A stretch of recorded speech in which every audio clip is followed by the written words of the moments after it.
नमस्कार साथियों, स्वागत है आपका राजनीति विज्ञान की क्लास में कक्षा 11 के अंतर्गत। आज हम जो आपका पहला अध्याय है संविधान क्यों और कैसे, ठीक है, इसके ऊपर हम आज चर्चा करेंगे।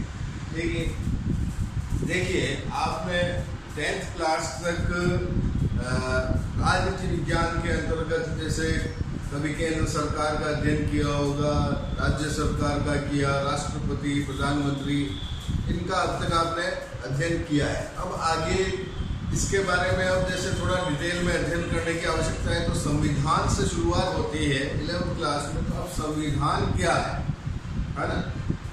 तो संविधान के बारे में चर्चा शुरू करने से पहले हम इसके बारे में थोड़ा देख लेते हैं कि भाई संविधान की आवश्यकता क्यों होती है, किस लिए चाहिए, इसके कार्य क्या है, इसकी भूमिका क्या है, और एक आम आदमी के लिए, एक साधारण व्यक्ति के लिए संविधान की क्या इम्पोर्टेंस है। तो देखिए सबसे पहला क्वेश्चन ही अब आपकी पाठ्य पुस्तक में ये लिखा हुआ है कि हमें संविधान की क्या आवश्यकता है, क्या काम का है हमारे लिए संविधान। ठीक है, वो जैसे जैसे हमारा लेसन आगे बढ़ता जाएगा आपके ये जो टॉपिक है ये क्लियर होते जाएंगे। देखिए संविधान क्या है, संविधान के कार्य क्या है, संविधान की भूमिका क्या है। ठीक है, ये लेसन जैसे जैसे आगे बढ़ेगा सबके आपके ये क्वेश्चन जो प्रश्न है इनके आपके सारे उत्तर सोल्व होते जाएंगे। अब देखिए वही चीज जो मैंने अभी बोली, हमारे दैनिक जीवन में से संविधान का क्या संबंध है, क्या संबंध है हमारे दैनिक जीवन से, है ना? हम दैनिक जीवन सुबह उठते हैं, है ना, जो भी हमारे दैनिक क्रियाकलाप होते हैं, खाना पीना, घूमना फिरना, हमारा कोई काम होता है, विद्यालय जाते हैं या किसी ऑफिस में जाते हैं। ठीक है, अब देखिए संविधान तालमेल बढ़ाता है ना? जो सबसे पहली बात जो हम जिसके ऊपर चर्चा करते हैं कि संविधान तालमेल बढ़ाता है, भरोसा दिलाता है। अब संविधान किनके मध्य तालमेल बढ़ाता है और क्या भरोसा दिलाता है ना? अब जैसे फॉर एग्जाम्पल हम बात करें उदाहरण के तौर पर कि जैसे भारत देश की बात करें, एक विशाल देश है, एक बड़ा देश है, और इस बड़े देश के अंदर कई तरह के समूह रहते हैं, धर्म के अनुसार, जाति के अनुसार, है ना, तरह तरह के वर्ग के अनुसार, वर्ण के अनुसार। तो अब ये जो बड़े बड़े समूह होते हैं, ये आवश्यक तो नहीं कि इनके मध्य एक अच्छा मतलब कि सामंजस्य बना हुआ हो। तो अब इस सामंजस्य के लिए ये मतलब कि सब अपना अपना हित चाहने के लिए दूसरे समूह का अहित भी सोच लेते हैं या दूसरे समूह की बात का समर्थन नहीं करते। तो इनके मध्य क्या होता है, एक अजीब तरह की मिसअंडरस्टैंडिंग बनी हुई होती है ना? जैसे कि भाई धर्म के नाम पर हम ले लें, सांप्रदायिकता के नाम पर सब व्यक्ति अपने अपने धर्म का पालन करते हैं, लेकिन भूलवश यदि किसी और धर्म के बारे में कोई व्यक्ति कुछ ऐसी टिप्पणी कर दे या कुछ ऐसा कार्य हो जाए जो अप्रिय हो, है ना? तो अब जैसे कि इन बड़े समूहों के मध्य एक सामंजस्य बनाना, है ना, तालमेल बनाना, और एक समूह का दूसरे समूह के प्रति भरोसा जागृत करना, विश्वास बनाना या बढ़ाना, तो ये कार्य भी संविधान करता है। अब देखिए कैसे करता है, क्या ऐसा क्या होता है जिसके ऊपर ये समूह जो होते हैं, एक समूह दूसरे समूह पर भरोसा करने लगता है, विश्वास करने लगता है। इनके लिए क्या चाहिए कि कुछ एक ऐसा नियमों का संग्रह होना चाहिए, है ना, कि भाई कुछ ऐसे बुनियादी नियम होने चाहिए जिसके आधार पर वो सारे समूह उन नियमों का पालन करें और अपने साथ साथ दूसरे समूह के भी हित के बारे में सोचे और एक अच्छा कोलिब्रेशन बने, एक सामंजस्य बने, एक समन्वय बने, है ना? तो ये क्या हो गया कि संविधान का सबसे पहला काम क्या हो गया कि बुनियादी नियमों का ऐसा समूह जिससे समाज के सदस्यों में एक न्यूनतम समन्वय व विश्वास बने।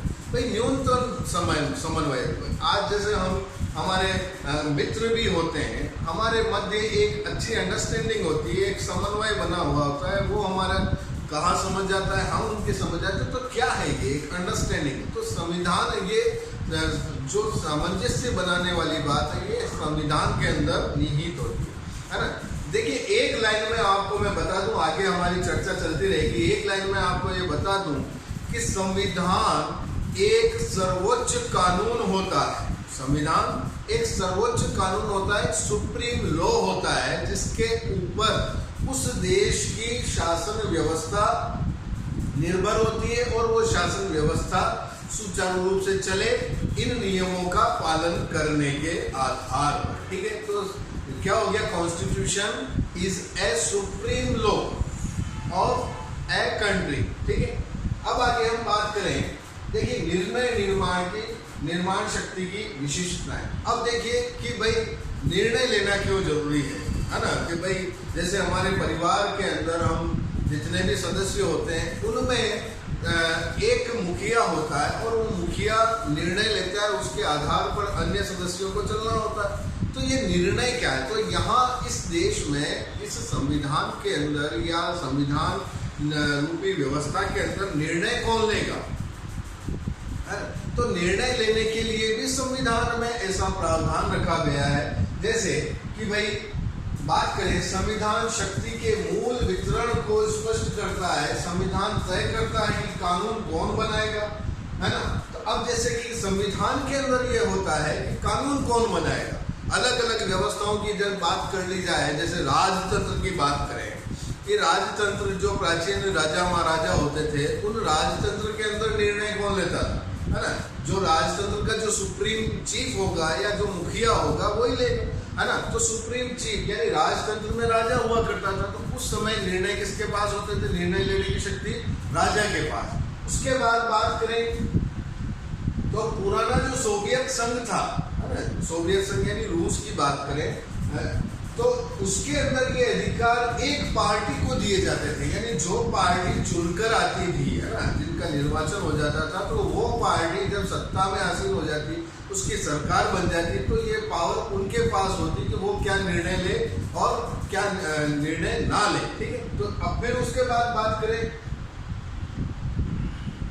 लोकतांत्रिक व्यवस्था की। देखिए लोकतांत्रिक व्यवस्था आपने 10वीं क्लास में पढ़ा होगा कि लोकतंत्र क्या होता है ना, कि भाई लोकतंत्र जनता की शक्ति, भाई जो अब्राहम लिंकन की परिभाषा है कि लोकतंत्र जनता का, जनता के द्वारा, जनता के लिए शासन, है ना। तो लोकतंत्र के अंदर जो ये निर्णय लेने की पावर होती है, ये प्रत्यक्ष अप्रत्यक्ष रूप से जनता के हाथ में होती है। ठीक है, तो ये निर्णय निर्माण लेने की शक्तियां कि कानून कौन बनाएगा, ये भी संविधान में ऐसा प्रावधान होता है। अब बात करें भारतीय संविधान की बात करें, तो भारतीय संविधान के अंदर निर्णय कौन लेगा, है ना, निर्णय कौन लेगा, कानून कौन बनाएगा। तो ये प्रावधान भारतीय संविधान में अनुच्छेद 79 के अंदर है, एक संसद का उल्लेख किया गया है। तो संविधान के अंदर ये बताया गया है भारत के संविधान में कि भारत के ये कानून भारत की संसद के अंदर निर्मित होते हैं, वहां संसद में कानून बनाए जाते हैं। ठीक है,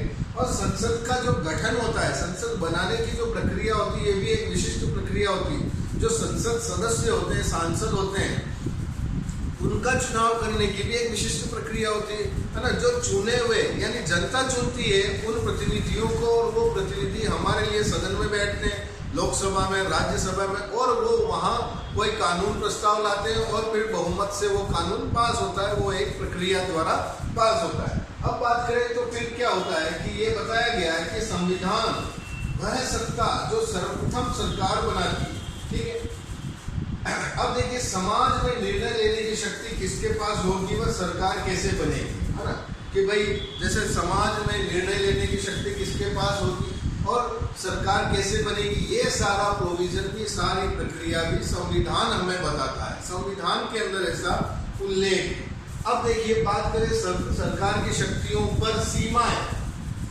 अब सरकार की शक्तियों पर सीमाएं, संसद के अंदर सरकार बैठती है, सरकार ने कानून बनाए, अब कानून बनाए तो उनके ऊपर सीमाएं की क्या आवश्यकता पड़ी, है ना, क्या ऐसी बाउंडेशन लगाने की आवश्यकता पड़ी।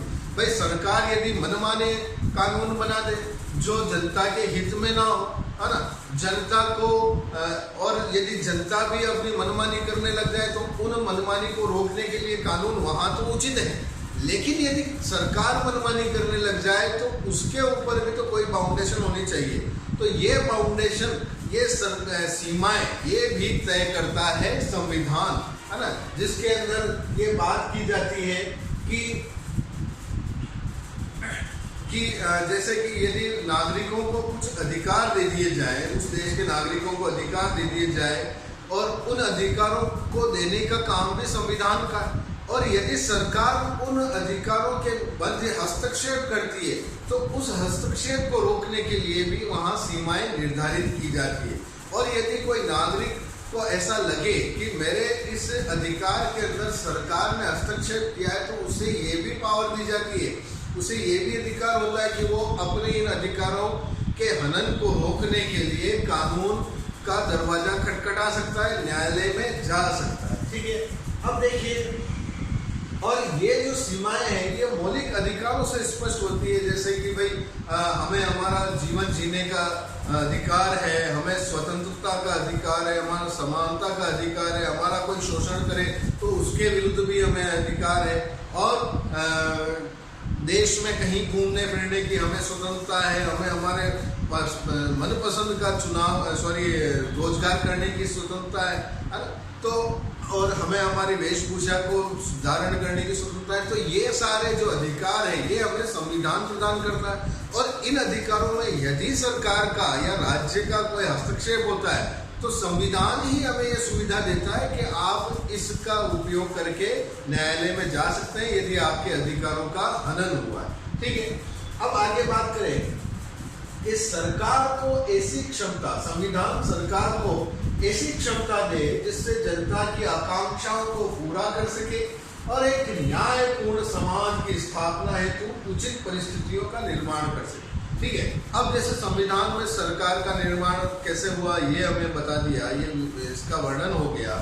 अब जो जनता है, आम जनता जो है ना भाई, पूरे जनता के अंदर बहुत सारा ऐसा वर्ग भी होता है जिसके पास आर्थिक संसाधन भी नहीं होते, वो पिछड़े हुए वर्ग से संबंधित होते हैं और उनका हित चाहने वाला कोई नहीं होता है। तो सरकार से ये आकांक्षा की जाती है, अपेक्षा की जाती है कि वो आम जनता का, है ना, एक साधारण जनता के हित के बारे में भी कार्य करे और उनके स्तर को ऊंचा उठाने के बारे में भी सोचे और कुछ ऐसी नीतियां या योजनाएं बनाए जो जनता के हित में हो, है ना, यानी लोक कल्याण की भावना भी सरकार के अंदर, सरकार इसकी पालना करे। तो संविधान में ऐसी बातों का प्रावधान रखा गया है कि सरकार जनता के लिए अच्छे कल्याण की योजनाएं बनाए। तो ये जो लोक कल्याण के लिए जो योजनाएं बनती है, नीतियां बनती है, ये कार्य सरकार करता है, सरकार द्वारा होता है, और सरकार ये कार्य करे, ये सारे प्रावधान भी संविधान में होता है। ठीक है, तो संविधान, अतः हमने अभी तक ये समझा कि संविधान एक सुप्रीम लॉ है, सर्वोच्च कानून है जिसके ऊपर उस देश की शासन व्यवस्था निर्धारित होती है और चलती है, आगे कार्य करती है। ओके, तो आज के इस टॉपिक के अंदर इतना ही काफी रहेगा। आप इसका अध्ययन करें और मुख्य बातों के नोट्स बनाएं। ठीक है, that's all for today, thank you.